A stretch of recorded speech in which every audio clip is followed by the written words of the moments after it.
My Honda Brio, Episode 10, Tint. Malimit, may free tint naman talaga sa kasa, especially sa mga Japanese cars. Pero based on my experience, di talaga enough yung heat rejection o UV light protection nito. Yung tipong pagpasok mo ng kotse, kailangan mong pabuksan ng bintana at itodo yung aircon para mabawasan ng init at singaw. Sakto namang summer, kaya hindi na namin natiis. Nagpalit na ako ng nano ceramic na available sa market. Yung una, super dark ang windows at medium naman yung windshield. Sobrang satisfied ako sa performance. Pagpasok mo ng kotse, pwede ka na agad umalis until nag-drive ako ng gabi. Sobrang dilim niya, lalo na kung malabo yung mata mo. Naalala ko pa noon, stock pa yung headlight ko. Kaya naman napilitan ako kaysa ma-compromise yung safety. Kinailangan ko magpalit ng lighter shade. Kaya bumagsak tayo sa bluish clear. Sakto naman ang goal natin is clean build. Sabi nila is pogi.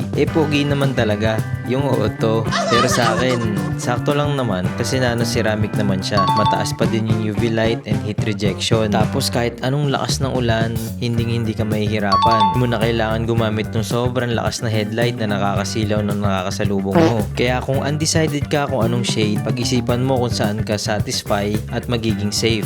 Tsaka syempre, iwas na rin tayo sa mga fake. Sobrang dami na ngayong paraan para malaman kung quality, legit ba yung mga installers. Yun lang naman for this episode. See you in the next one.